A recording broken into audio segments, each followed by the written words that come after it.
Now, Sports Talk with Broads. Here's Hunter Brody. What is going on, everyone? The Flyers lose to the Vegas Golden Knights on the road 5-4. They dug themselves in such a hole early that they weren't able to dig themselves out, and there was not enough time to make the comeback actually happen. Just like the 76ers, the Flyers struggled to win games outside of the Wells Fargo Center, and it's so annoying. I give them credit for fighting back, but really, when you allow 4 goals in the first period, what do you expect to happen?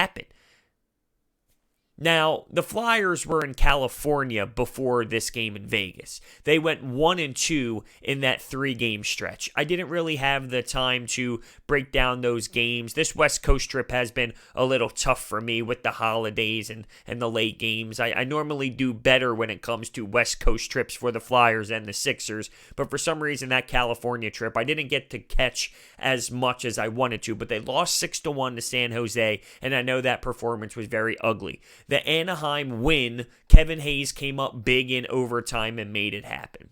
The LA game against the Kings, that bothered me. They allowed so many goals early, very similar to this Vegas game that just occurred, and then they fought back, did not have enough time to accomplish the goal.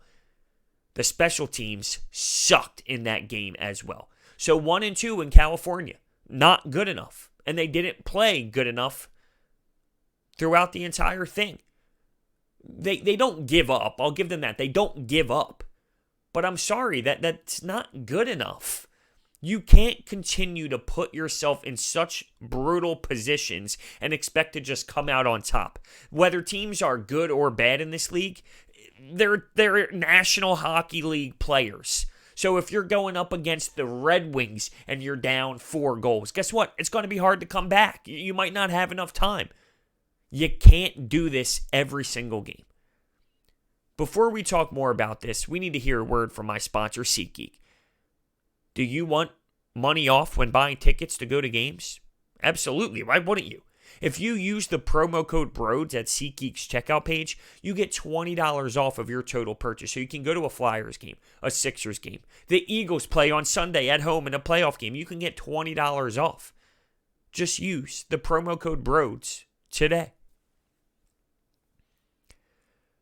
The first period was very funky, and I mean very funky. 6 goals total. The Flyers actually take a 1-0 lead. It was a really nice play by Sean Couturier, Voracek, and Claude Giroux, which leads to a Giroux bingo right in the slot area. Great puck movement, and the Flyers take a 1-0 lead. But this is where things just get crazy. Theodore ends up scoring about a minute later. Then a minute and 20 later from that, Pacioretty scores on the power play. So the Flyers PK looks just as bad as it did in Los Angeles against the Kings. And then a minute and 20 seconds later after that, Vegas scores again, and it's 3-1 at the blink of an eye. Blink of an eye. It is 3-1 after the Flyers just took the lead. That's unacceptable. And I don't blame Carter Hart. The Flyers' defensive zone, flat out bad.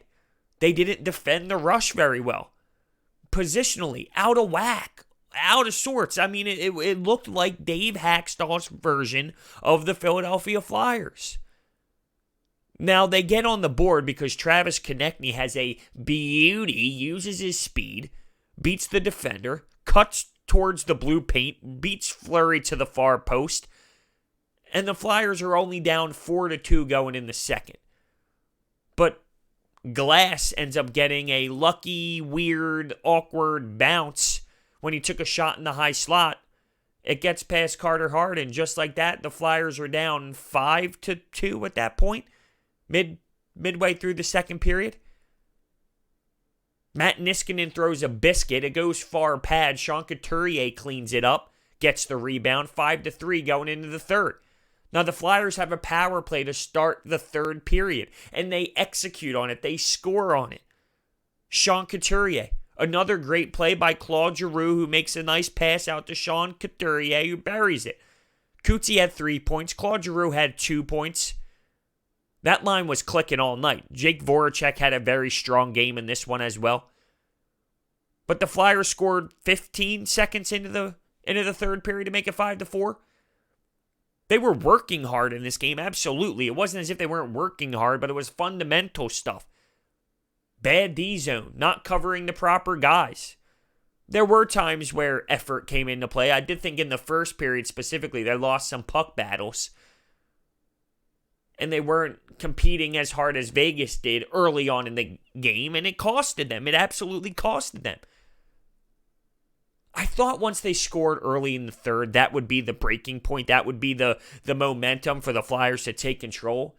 But as time went on and it started to get midway through the third, the game opened up. The Vegas Golden Knights had more chances. They had more odd man rushes. They hit the post. They were able to create some sort of noise entering the zone. So the Flyers lost momentum after scoring that power play. Claude Giroux was robbed 1,000,000 times by Marc-Andre Fleury. Fleury was phenomenal in this game, truly sensational, and he was feeding off that crowd. The T-Mobile Arena was unbelievable. Now it's like that all the time. Who said that Vegas wouldn't be able to have a sports team? I mean, it's been miraculous what that fan base has done with that squad. Now, to be fair, when you go to the Stanley Cup Finals in your first season, it's totally going to attract the fan base. It will attract the city. If they won 17 games their first year, I don't know if it will have the same effect, but I digress because it doesn't matter because they have an awesome fan base. But Marc-Andre Fleury was absolutely feeding off of the fans and the loud environment. He robbed Claude Giroux so many times. G had 8 shots on net. Fleury had a beautiful glove save on one of them. He was so sound positionally, and he was able to make it look effortless, and they were tough saves, absolutely. So it's a shame Claude Giroux wasn't able to tie the game up, but the Flyers did have a 6-on-3 opportunity. They had a power play late. They ended up having, what was it? Was it Riley Smith with a backhand in the D zone trying to get the puck out of the zone? It goes over the glass, so it's a power play.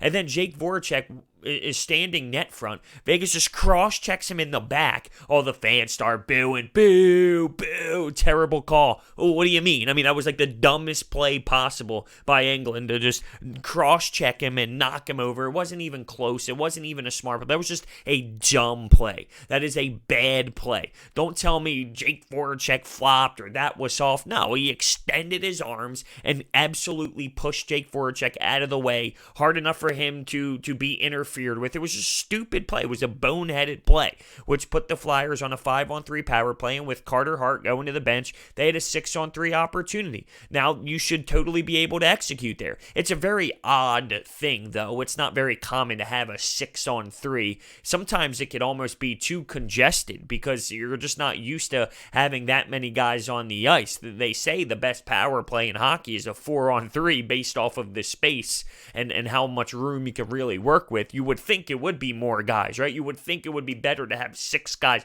or 5 guys on the ice, but they say it's 4-on-3 just based off of what you can really do with that much space and how much you can create by moving a lot more and having that freedom to move a lot more. 6-on-3 is awkward. Now, that doesn't mean it's okay to not score. I'm sorry, you have to score there. You need to make the most of your opportunities. If they are willing to take bad penalties and if they are willing to put the puck over the glass late in the game in a 1-score game, you need to score. You just have to. Marc-Andre Fleury came up big, but I need more out of the special teams in that spot. I would say over the last 2 games, the special teams were flat out not good enough, and the reason why they did not come out on top, whether it was the PK or whether it was the power play. I date back to the Kings game before this one. The Kings have an awful power play, a trash power play, and they're executing left and right. So something's got to be figured out here when it comes to the special teams. I praised this team earlier in the season for doing so well based off of the special teams and how different it looked, and seeing creativity and seeing movement and seeing passion on the PK side. Speaking of that, McNabb on that 6-on-3, blocking shots, getting the puck out of the zone. The fans go crazy. I mean, their PK late in the game was tremendous. The Flyers got to figure something out. There's something going on here with the road games, and there's still more to come. They play the Phoenix Coyotes, or the Arizona Coyotes at this point. They changed their name a few years ago. It's just so common for me to say the Phoenix Coyotes. They have the Carolina Hurricanes, and just with the snap of their fingers, they fall. and they're battling at that wild card position, and teams are really smelling them. Teams are really coming up right underneath of the Flyers. They were comfortable in that third spot in the Metropolitan, and you go on this road trip. You're now 1-3 on this road trip. Just like that, everything changes. You have some comfort. The team looks good. You have some swag and confidence, and just like that, it drops. Now, when you watch the team play, you can see that there's still positives when it comes to this team. I'm not afraid thinking this team is now awful. They're the worst hockey team. There's no way they can make any noise. They're just in a tough spot in the season. There's a mental block when it comes to road games, and that needs to change absolutely, but the only way that changes is to win road games. The only way that changes is to be successful on the road. So then it becomes a narrative that goes away because you're beating it.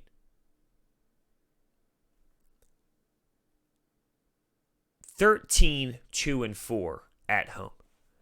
There's something to be said about the way this team plays at the Wells Fargo Center, which is kind of funny, though, because it's been a discussion all year that the Flyers fans haven't really been supportive. And it's not because of the team. In my opinion, it's because of more of the structure up top and the way everything's handled ever since the passing of Ed Snyder. But that's for another conversation. I just think it's somewhat funny that they have such a great home record when we have been somewhat ripping apart the fan base for not supporting this team like they have in the years past. There were so many opportunities in this game, though, going back to this Vegas game. I thought JVR had some good chances. Kevin Hayes had an early chance in this one where it hit off of his foot and he wasn't able to execute. Now, some things changed with the lineup since we last discussed about the Flyers. As I stated, I didn't really have too much time to break down those California games. Morgan Frost got called down. He was -3 in one of those tilts, and it wasn't very good out of him. He got moved down. Scott Lawton came back into the lineup. We know Raffle has been able to come back and give us more depth and more veteran presence that Alain Vigneault definitely loves. It's just a spot where this team needs to come together and say, look, we are not playing poorly. We are just coming out of the gates slower. I mean, I guess that's not the right way to say it because they scored first in this game. They scored 2 first-period goals.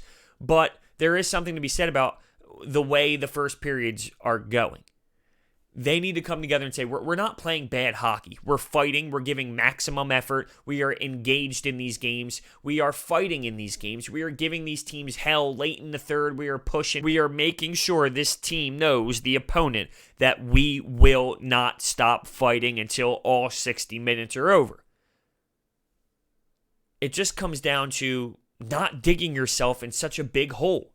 You can't allow the other team to have 18 shots on net in the first period. You can't allow the team to score on the power play so easily. The power play just started, bang, it's in the back of the net. Be better on the penalty kill. Special teams need to play a factor. You succeed way more when your special teams succeed. So there needs to be things that get cleaned up. The defensive zone needs to get cleaned up.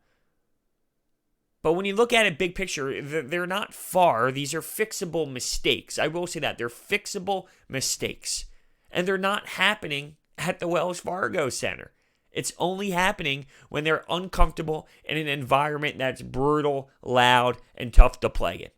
Although the fans in California kind of suck.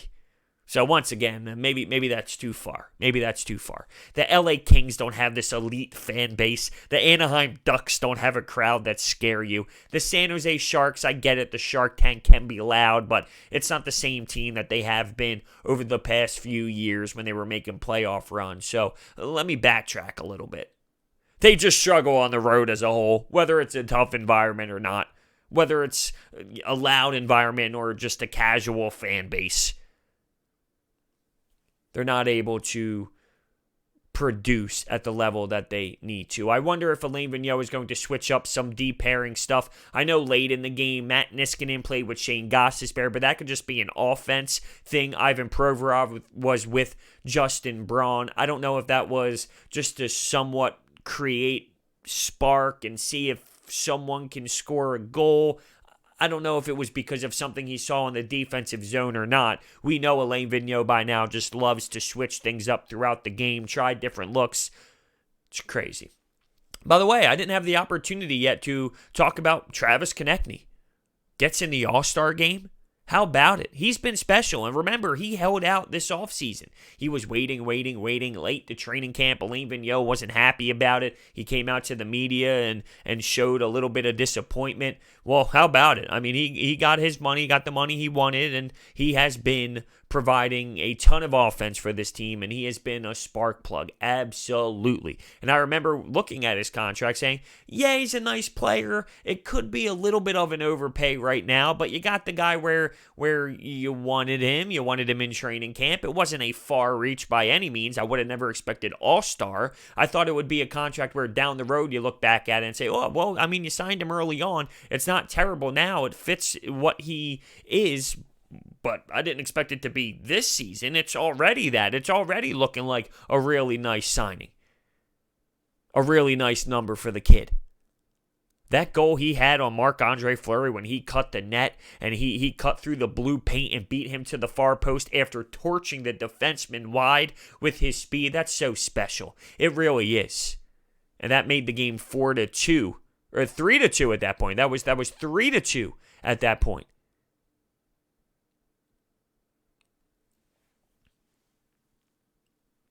Gotta find a way. You gotta find a way. You can't keep slipping. And it doesn't get easier. It doesn't get easier. So many teams on the schedule in the near future are very good. Playoff teams. Realistically, the California side of this trip, the easiest. And they failed to make the most of their chances there. You should come away with 5 of 6 points, maybe. Really 6 of 6, but how can I demand them not to lose a game ever or lose a point here and there? 5 of 6? Hell, even 4 of 6. But to come out with 2? Because of an overtime game, which could have went the other way?